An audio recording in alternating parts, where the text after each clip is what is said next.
সেই আয়নাঘরের জীবনটা কেমন ছিল সেই সময়টাতে? হঠাৎ করে যেদিন আপনাকে তুলে নিয়ে যাওয়া হয়, আপনার বাড়ি থেকেই আমি যতটুকু জানি আপনাকে তুলে নিয়ে যাওয়া হয়েছিল, ভাবে কি সেদিন বাসায় ছিলেন কিনা, কেমন মানে কি পরিস্থিতিতে ছিলেন আপনারা?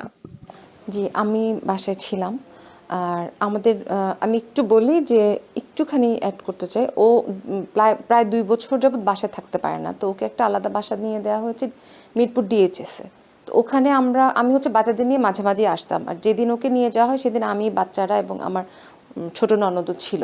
তো আমাদের সামনে থেকেই ওকে, মানে আমি প্রায় ১০-১৫ মিনিট গেটে দাঁড়িয়ে ওদের সাথে খুব তর্ক করি, কিন্তু একটা মুহূর্তে ওরা বললো যে আমাকে এখন অ্যাগ্রেসিভ হতে হবে আমাদেরকে, ওইটা বলেই ওকে টেনে হিস্ট্রি নিয়ে চলে যায়।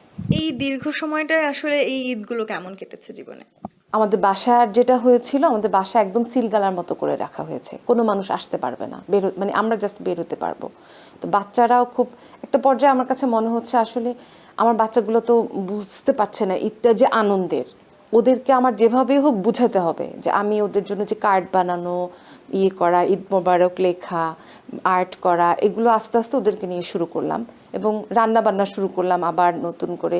মানে ওইটার জন্য যে আমার বাচ্চারা জাস্ট বুঝুক যে ঈদ মানে মন খারাপ না বা কান্নাকাটি না, ঈদ মানে আনন্দ, মানে খুশি, ঈদ মানে অনেক উৎসব, আমাদের জন্য তো এটা উৎসব। নগদ নিয়ে এলো হার না মানা হার অফার। সর্বনিম্ন ১০,০০০ টাকা রেমিটেন্স নগদে পাঠালে থাকছে স্বর্ণের হার জেতার সুযোগ।